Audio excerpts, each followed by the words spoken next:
Hello മക്കളെ, miss ഒരു കുഞ്ഞു കഥ എൻ്റെ മക്കൾക്ക് പറഞ്ഞു തരട്ടെ. ഒരു കാട്ടിലൂടെ കുറേ തവളകൾ ചേർന്ന് ഇങ്ങനെ നടന്നു പോവുമായിരുന്നു. അങ്ങനെ പെട്ടെന്ന് രണ്ട് തവള അറിയാതെ ഒരു കുഴീൻ്റെ ഉള്ളിൽ പെട്ടു. അപ്പൊ ഈ രണ്ട് തവളകളും കുഴീൻ്റെ ഉള്ളിൽ നിന്ന് വെളിയിൽ വരാൻ വേണ്ടി ഒത്തിരി ചാടി നോക്കി. അപ്പൊ ചുറ്റുമുള്ള തവളകൾ പറഞ്ഞു, നീ ഇനി ഒത്തിരി ചാടേണ്ട ഒരു ആവശ്യമില്ല, കുറച്ച് ആഴമുള്ള കുഴി ആയതുകൊണ്ട് നിനക്ക് ഇനി ഈ കുഴീൻ്റെ ഉള്ളിൽ നിന്ന് രക്ഷപ്പെടാൻ വേണ്ടി പറ്റില്ല, നിന്റെ ജീവിതം ഈ കുഴിയോടെ അവസാനിച്ചെന്ന് ബാക്കിയുള്ള ചുറ്റുമുള്ള തവളകൾ പറഞ്ഞു. പക്ഷെ രണ്ട് തവളകളും അതിന് പറ്റുന്ന അത്രയും നേരം ചാടിക്കൊണ്ടേയിരുന്നു. അങ്ങനെ ഒന്നാമത്തെ തവള പറഞ്ഞു, ഇനി എന്നെ കൊണ്ട് പറ്റില്ല, എൻ്റെ ജീവിതം ഇതോടെ അവസാനിച്ചു. അപ്പൊ ചുറ്റുമുള്ള തവളകൾ എല്ലാവരും പറയുന്നത് കേട്ട് ഒന്നാമത്തെ തവള എന്ത് ചെയ്തു, കുറേ നേരം പിന്നെ മിണ്ടാതെ ഇരുന്നു.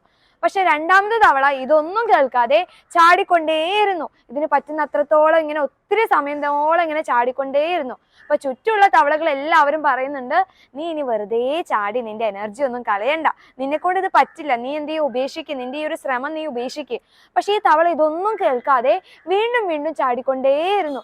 അപ്പൊ ബാക്കിയുള്ള തവളകളെല്ലാം ഇങ്ങനെ അതിശയിച്ചു നോക്കി, ഇവൻ എന്താണ് ചെവിയൊന്നും കേൾക്കുന്നില്ല, ഇത്ര നേരം ഇവനോടല്ലേ ഞങ്ങൾ ഈ പറഞ്ഞുകൊണ്ടിരിക്കുന്നേ, നിനക്ക് ചാടിയിട്ട് ഈ കുഴീൻ്റെ ഉള്ളിൽ നിന്ന് രക്ഷപ്പെടാനൊന്നും പറ്റില്ല എന്ന് ഈ തവളയോടല്ലേ പറയുന്നതെന്ന് വിചാരിച്ച് ബാക്കി എല്ലാ തവളകളും പരസ്പരം അങ്ങോട്ടും ഇങ്ങോട്ടും സംസാരിക്കാൻ തുടങ്ങി.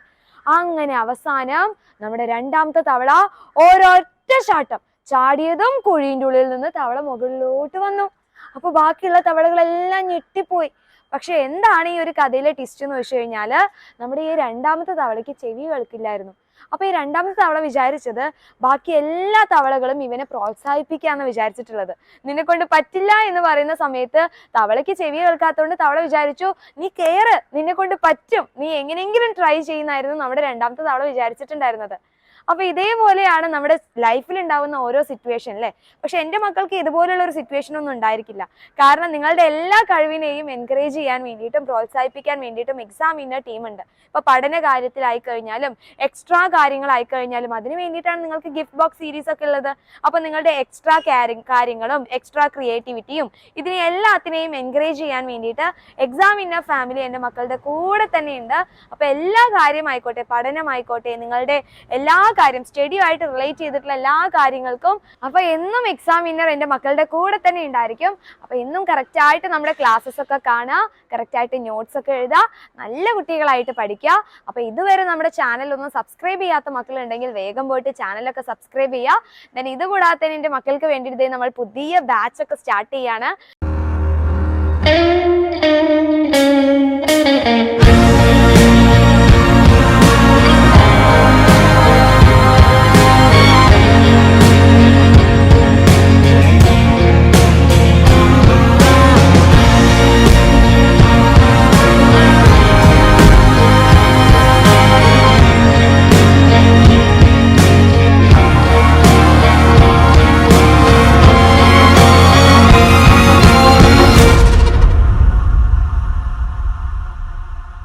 അപ്പൊ ബാച്ചിലൊക്കെ ജോയിൻ ചെയ്ത് എക്സാം വിന്നറിന്റെ കൂടെ പഠിക്കാൻ താല്പര്യം ഉണ്ടെങ്കിൽ താഴെ കാണുന്ന നമ്പറിലോട്ട് ഒന്ന് ജസ്റ്റ് കോൺടാക്ട് ചെയ്യുക, അല്ലെങ്കിൽ ഒന്ന് മെസ്സേജ് ചെയ്ത് ബാച്ചിനെ കുറിച്ചുള്ള കംപ്ലീറ്റ് ഡീറ്റെയിൽസ് മനസ്സിലാക്കുക.